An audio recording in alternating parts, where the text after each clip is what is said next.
barbaacha kenna fiigsa laamura jaalala nadanna gulufsiisa saffee shagar marmaare sanyii koo barbaacha kenna fiigsa.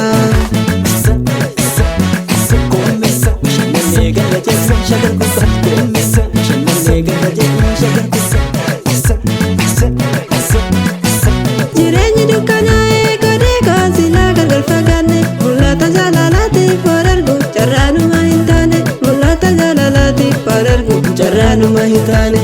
Waaqa ganama haqa toleessa yaadamu guyyaan jajjabeessa of gabbisuu malee silaa obsi hundumtuu bariin darba silaa obsi hundumtuu bariin darba.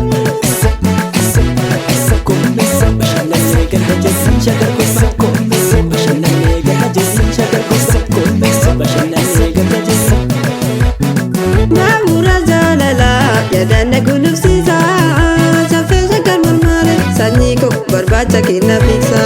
Naamura jaalala yadanna gulufsiisa saffee shagar marmaare sanyii koo barbaacha kenna fiigsa.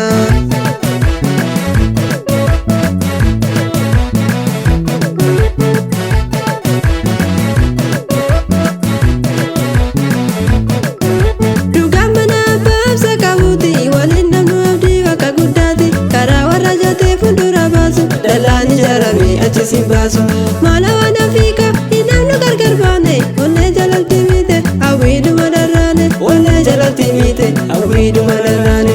Dhibbana masaaki silaa tala hin taatu qalbiin soba hin feetu wajjalachuuti fakkaata koodee koo hojii jarreen nuti hinaamu koodee koo hojii jarreen nuti hinaamu.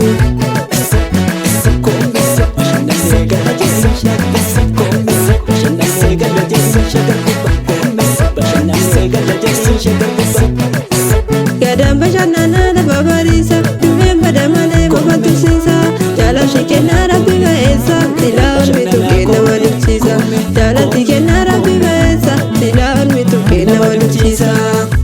Egaa dura tollee mana galaa koomne harkaafama dirree ejjetti dhaamoone dubbii lafa bulteessi gabbifti ilaali jarraa wal argatu bara kanaaf harri jarraa wal argatu bara kanaaf harri gadaan bashannanaa.